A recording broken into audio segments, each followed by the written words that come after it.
আসসালামু আলাইকুম। বাংলাদেশ জাতীয়তাবাদী দল বিএনপির সংগ্রামী মহাসচিব, তাকে অসংখ্য ধন্যবাদ। আমি মোহাম্মদ রাশেদ খান 2018 সালের কোটা সংস্কার আন্দোলন থেকে আপনাদের সাথেই ছিলাম। কিভাবে রাজপথে সংগ্রাম করেছি আপনারা সবাই জানেন, সাংবাদিক ভাইয়েরা। বিশেষ করে জুলাই গণঅভ্যুত্থানের সময় আমার পাশে বিএনপির স্থায়ী কমিটির সদস্য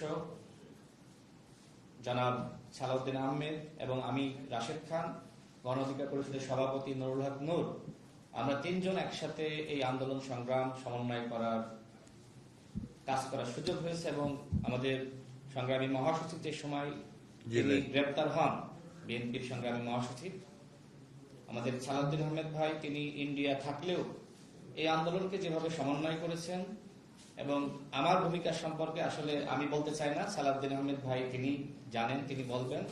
আমি এতটুকু বলতে চাই, বাংলাদেশ জাতীয়তাবাদী দল গণমানুষের অধিকার প্রতিষ্ঠায় লড়াই সংগ্রাম করছে এবং শহীদ প্রেসিডেন্ট জিয়াউর রহমান, যাকে আমি নিজের আদর্শ হিসেবে মনে করি, বর্তমানে বিএনপি নেতৃত্ব দিচ্ছে জনাব তারেক রহমান, তিনি আমাকে অত্যন্ত স্নেহ করেন, ভালোবাসেন।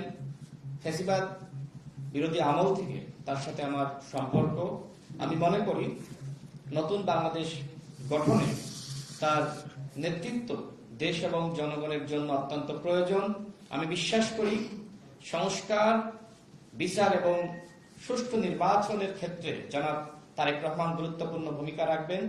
আমি রাশেদ খান আজকে বিএনপিতে যোগদান করেছি এবং জনাব তারেক রহমানের নেতৃত্বে ইনশাআল্লাহ দেশ এবং জনগণের জন্য সংগ্রাম করে যাব, কাজ করে যাব।